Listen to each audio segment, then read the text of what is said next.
दोस्तों, आपका स्वागत है हमारे YouTube channel new study course में। दोस्तों, आपसे मैं कुछ बातें कहना चाहता हूं। दोस्तों, आप फिजिक्स में पास होना चाहते हो तो आपको क्या करना होगा। दोस्तों, आप फिजिक्स में सप्लीमेंट्री हैं तो आप अभी से आपके पास 10-12 दिन हैं, तो आप 5 से 6% तो ऐसे रट लें जो परीक्षा में आने के फुल चांस रहते हैं। और आपको प्रिपरेशन पता नहीं है कि कौन से हैं, तो आप हमें कमेंट में बताएं, तो हम आपको वीडियो के साथ फिर मोस्ट प्रेशन बता देंगे। और जो 20 ऑब्जेक्टिव आते हैं उनमें से आपको 10 ऑब्जेक्टिव आने चाहिए, तो आप आसानी से पास हो जाओगे। अन्यथा पास होने में फिर भी आपको दिक्कत हो सकती है। फिजिक्स ऐसी विषय है जिसमें न्यूमेरिकल पूछे जाते हैं, तो आपको पास होने में बहुत बहुत कठिनाई होती है। इसीलिए मैं आपसे कहता हूँ 5 से 6% तो आप ऐसे करके जाएं, उनमें से 3-4 तो परीक्षा में पूछे ही जाते हैं। तो दोस्तों, आप बता दें हमें कमेंट में, हम वीडियो के साथ आपको बता देंगे। और रही बात ऑब्जेक्टिव की, ऑब्जेक्टिव याद कराने की गारंटी हमारी है।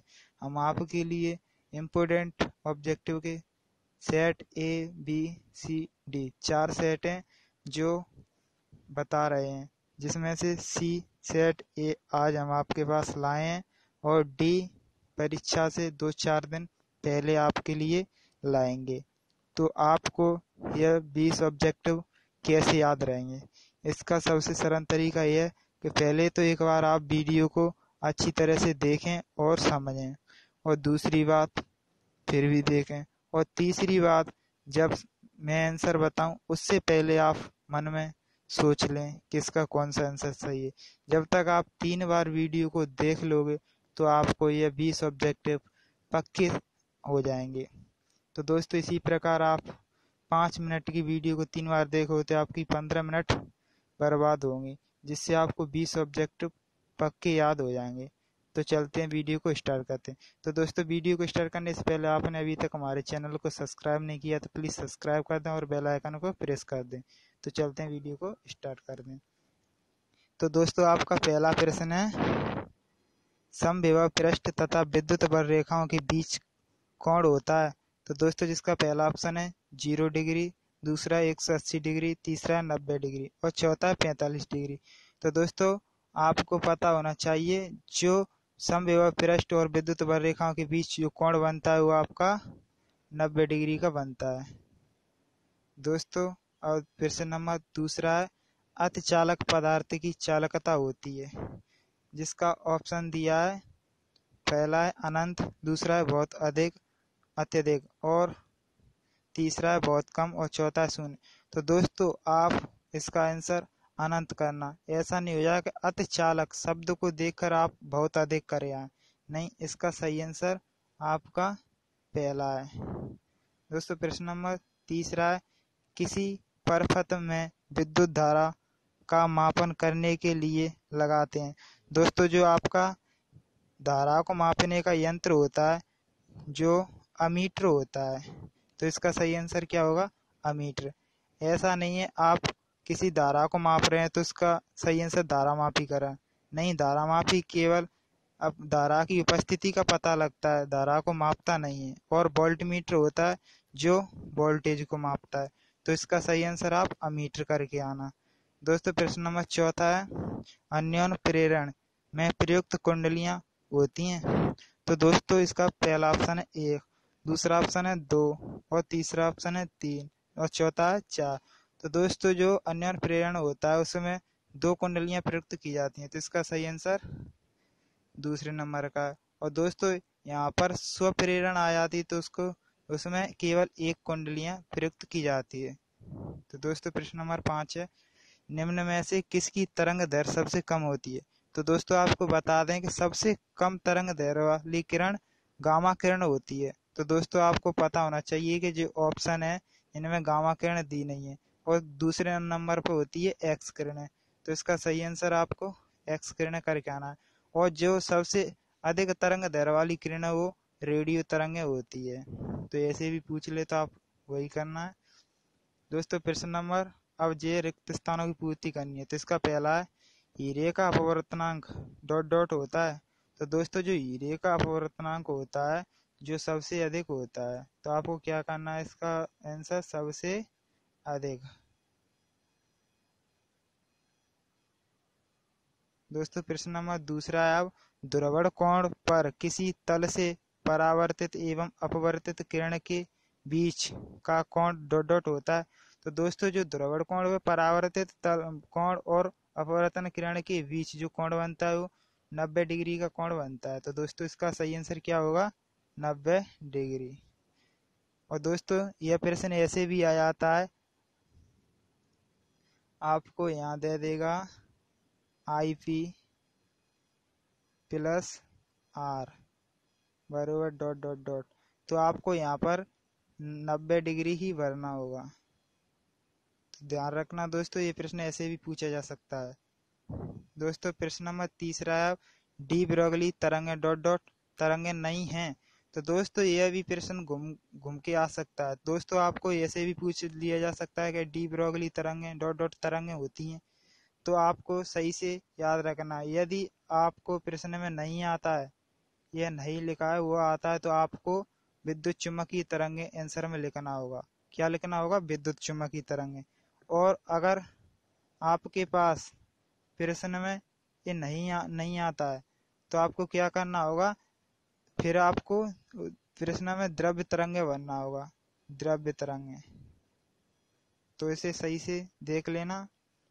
और प्रश्न नंबर चौथा है, नाभिक का आकार डॉट डॉट होता है। तो दोस्तों आपको बता दें जो नाभिक का आकार है जो 10 पे घात -15 मीटर की कोटि का होता है। दोस्तों प्रश्न नंबर 5 है, जो नाभिक की त्रिज्या डॉट डॉट होती है। तो दोस्तों इसमें भी आप 10 पे घात -15 मीटर ही भरना। और अगर प्रश्न ऐसे आता है कि परमाणु का आकार डॉट डॉट होता है, तो दोस्तों आपको उसमें 10 पे घात -10 मीटर भरना है। ये आपको सही से रट लेना है। दोस्तों अब चलते हैं सही जोड़ी की तरफ। दोस्तों सही जोड़ी है, पहला रेडियो एक्टिवता की खोज। तो दोस्तों रेडियो एक्टिवता की खोज है जो आपके हेनरी बेकुलर होते हैं, उन्होंने की है। और दोस्तों ख नंबर का अर्धदिष्टकारी है, एक डायोड का उपयोग है जो अर्ध तरंग और पूर्ण तरंग दिष्टकारी के रूप में होता है। और दोस्तों प्रश्न नंबर तीसरा है, शुद्ध अर्धचालक है। तो दोस्तों शुद्ध अर्धचालक आपका जर्मेनियम होता है। दोस्तों फिर चौथा है, धारा लाभ का मान होता है। तो दोस्तों आपको धारा लाभ के मान से मिलाना 1 से कम। और दोस्तों पांचवा मूल आवेश का मान। तो दोस्तों आप इसे मिलाएं नहीं, इनको याद करें। आपको हो सकता है एक वाक्य में पूछ लिया जाए कि मूल आवेश का मान कितना होता है, तो आप इसे सही से याद कर लेना। दोस्तों आप इसका स्क्रीनशॉट ले लेना और सही से याद कर लेना। दोस्तों अब चलते हैं एक वाक्य के उत्तर की तरफ। तो दोस्तों आपका इसमें अ नंबर का है कि विद्युत धारा या फिर धारा का ऐसा ही मात्रक है। तो दोस्तों आपको बता दें जो धारा का ऐसा ही मात्रक होता है वो आपका एम्पियर होता है, एम्पियर, एम्पियर। तो दोस्तों आपको सही से लिख लेना एम्पियर।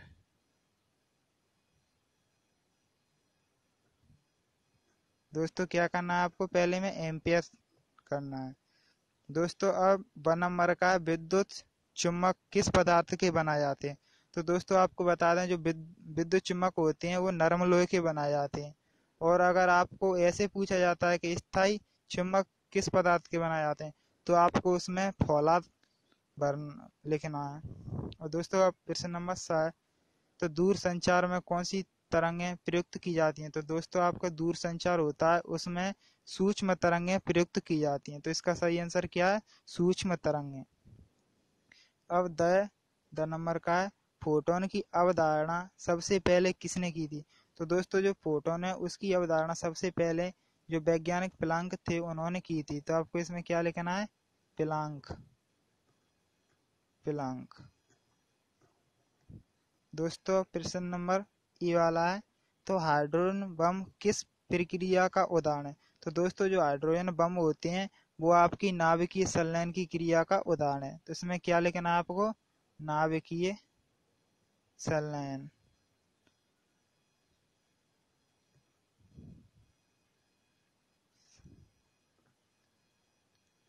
दोस्तों 5वें में आपको नाभिकीय संलयन इसका आंसर है। तो दोस्तों आपने इन 20 ऑब्जेक्टिवों को सही से देखा होगा और सुना होगा, तो आपको थोड़े थोड़े याद हो गए होंगे। तो आप 2 बार और वीडियो को देख लें ताकि सही से याद हो जाए। और हमने आपको अब 3 सेट बता दिए हैं और अब लास्ट सेट है डी, जो पेपर से 2-4 दिन पहले हम बताएंगे। तब तक आप हमारे चैनल पर दिए हुए सेट और इम्पोर्टेंट प्रश्न हैं उनको देख सकते हैं। और अगर आपको जो परीक्षा में 5 से 6 प्रश्न हैं जो हर साल पूछे जाते हैं, आप उन प्रश्नों को देखना चाहते हैं तो आप हमें कमेंट में बताएं, हम उनकी भी वीडियो बना देंगे। तो तब तक के लिए थैंक्स दोस्तों।